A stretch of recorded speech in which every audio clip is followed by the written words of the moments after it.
por la distribución de las lluvias, etcétera, ¿no? Y la agricultura, yo considero que después del sector turismo, turismo al aire libre, la agricultura depende muchísimo del clima. Si nosotros alteramos el clima en unos cuantos grados, los cultivos se van a ver, digo, a pesar de que hay un rango de temperatura, ¿no? Pero si los sometemos a una temperatura mayor, obviamente que los rendimientos van a bajar. El efecto es diferenciado, como lo mencionaba la maestra Marta.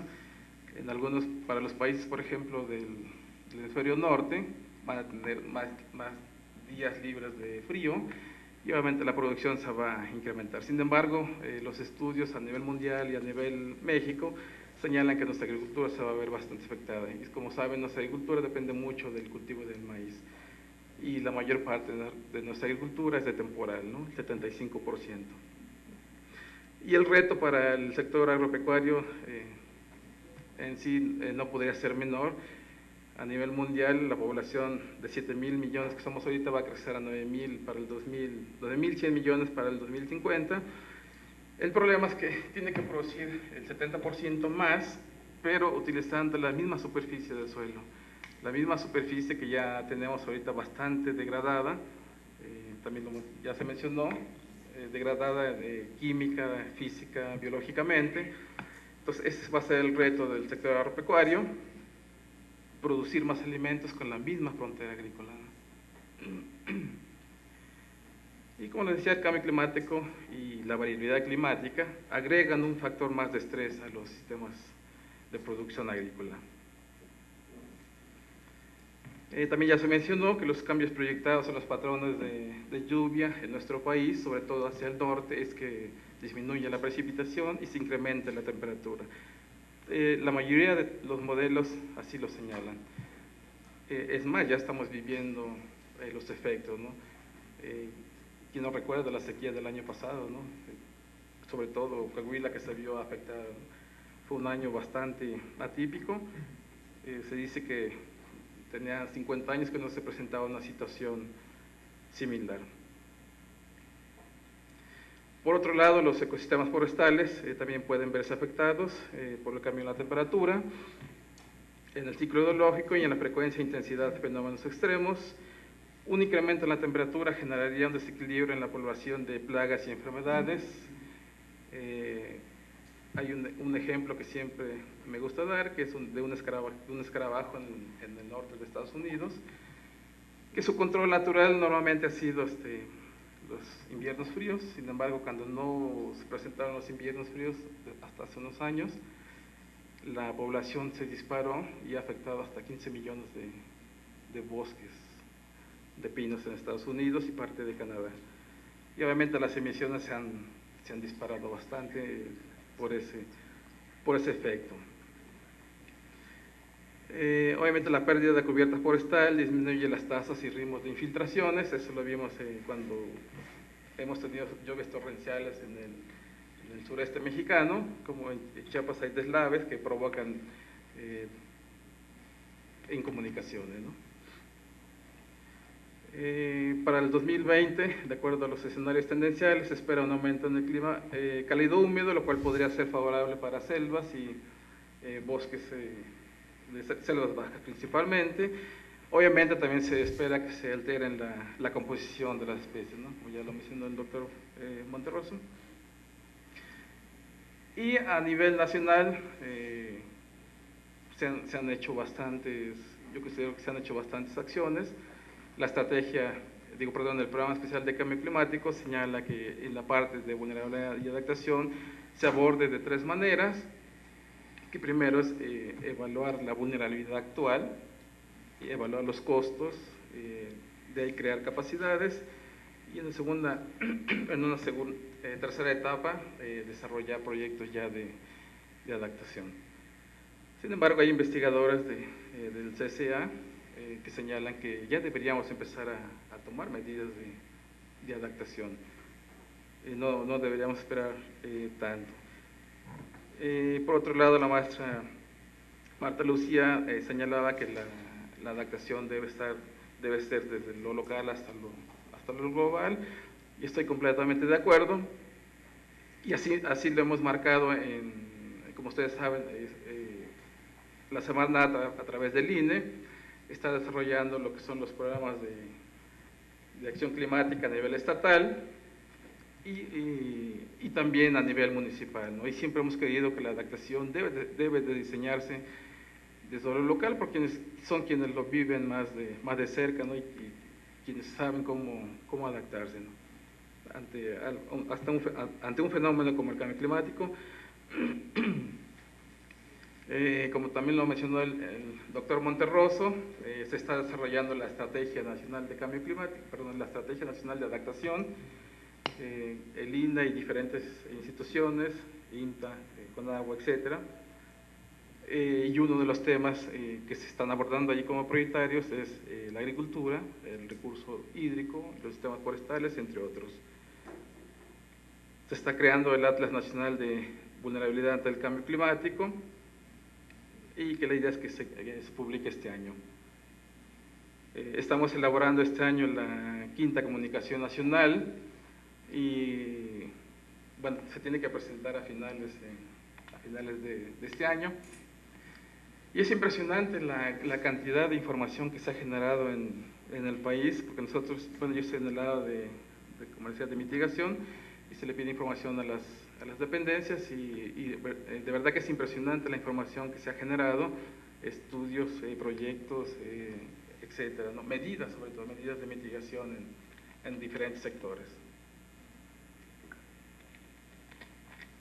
Bueno, otro tema que no nos corresponde al INE, pero sí a la Semarnat, a través de la Comisión Nacional Forestal, lo que les mencionaba era la Estrategia Nacional, bueno, RED, que se está elaborando la Estrategia Nacional, y la idea de la estrategia es, como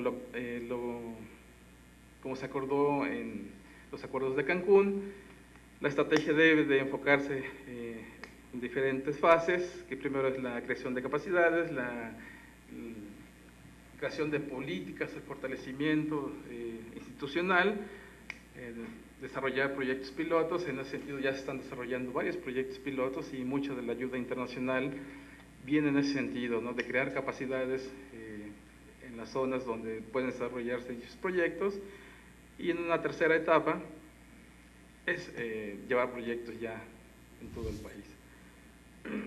Este año no, el 2013 se pretende que esté publicada ya la Estrategia Nacional, y es un ejercicio bastante interesante porque participan en el Consejo Técnico Consultivo, participan dependencias federales, organizaciones de la sociedad civil, académicos, etc. Es un tema bastante interesante, y como le decía, la idea es que si el sector forestal está contribuyendo con el 20% de las emisiones, ahí se ataque el problema, ¿no? Sin dejar de lado, obviamente, sectores como energía, transporte, etc.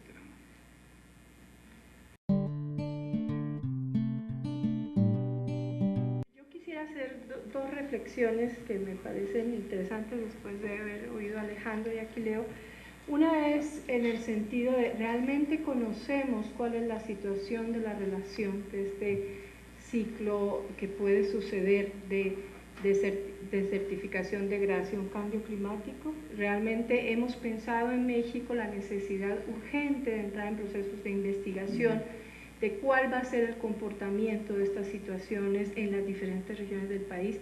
Yo creo que no hemos acercado mucho estos dos temas, incluso a nivel mundial siento que hay una inmensa necesidad de que tengamos sinergias entre las comisiones de certificación y cambio climático para poder entrar en estos procesos que se reflejarán, por supuesto, dentro de los países y en el quehacer cotidiano de nosotros en nuestro trabajo relacionado a estos temas. La otra reflexión que quiero es, y la menciona Aquileo en relación de la agricultura, seguridad alimentaria, y estos dos temas que se contraponen, pero que a mí me parece que no debe ser, que son la mitigación y la adaptación.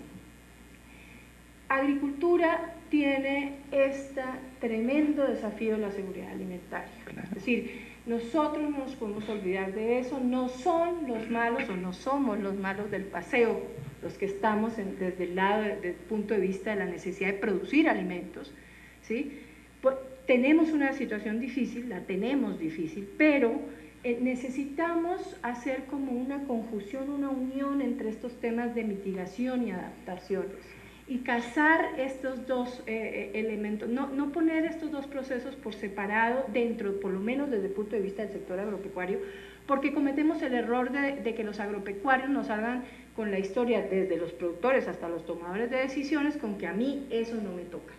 ¿Sí? Esa situación de medio ambiente, no sé qué, de mitigación, eso no me toca a mí, porque en realidad, y sí toca, pero si lo vemos desde la adaptación, es decir, desde este manejo sustentable de los sistemas productivos, desde esta situación de respetar, conocer y fortalecer la cultura de los productores, de las personas que viven del campo. Si vemos esta situación así, de alguna manera vamos a poder sacar esa mitigación y esa adaptación, y entonces se vuelve la agricultura un sector que colabora con este proceso de adaptación y disminuye esa situación de vulnerabilidad en la que nos encontramos. Y entonces podemos responder a la problemática de seguridad alimentaria que nos compete absolutamente a todos. No sin decir, además, que tenemos un elemento más complejo aún en competencia con la parte energética. La agricultura no solo tiene que producir alimentos, está ahora yéndose por el camino de los biocombustibles precisamente para mitigar, y entonces hay que ver cómo se va a hacer este equilibrio y este balance. Y esto definitivamente, y perdón mi insistencia en el tema, es una gestión territorial, la que hay que trabajar. Es decir, hay que entrar en esos procesos, no nos gusta porque estamos sectorizados, pero tenemos una obligación, y quizás a nivel local es donde es más neurálgica la situación, y ahí es donde hay que entrar en estos procesos, y bueno, ojalá llamar un poco la atención a las comisiones para que empecemos juntos a ver cómo entramos en estos procesos de análisis, porque no lo conocemos todo, ¿no? Bien. Nos dejé nerviosos. Yo también quiero tocar dos puntos que no es tanto que querramos ser repetitivos, sino poner bien la balanza como desde nuestra perspectiva creemos que pueden ser las cosas. Recordemos que mitigación y adaptación, en el caso de mitigación está más orientada quizás a cumplir acuerdos internacionales. En el caso de adaptación es más hacia lo local. Mitigación obedece, o las acciones que hagamos para mitigar quizás se vean en un carácter global, pero las acciones que hagamos en adaptación son locales. Y entonces, si le apostamos más a una o a otra, pues estamos jalando esa cobija a la gente, y en este caso lo que Marta Lucía y yo queremos insistir es a nuestra cancha agrícola, al productor. En realidad sí podemos empujar más acciones de mitigación con productores, pero necesitamos y requerimos quizás igual o más fuerza en lo que adaptación se requiere. Ese es un primer punto que yo también quiero tomar.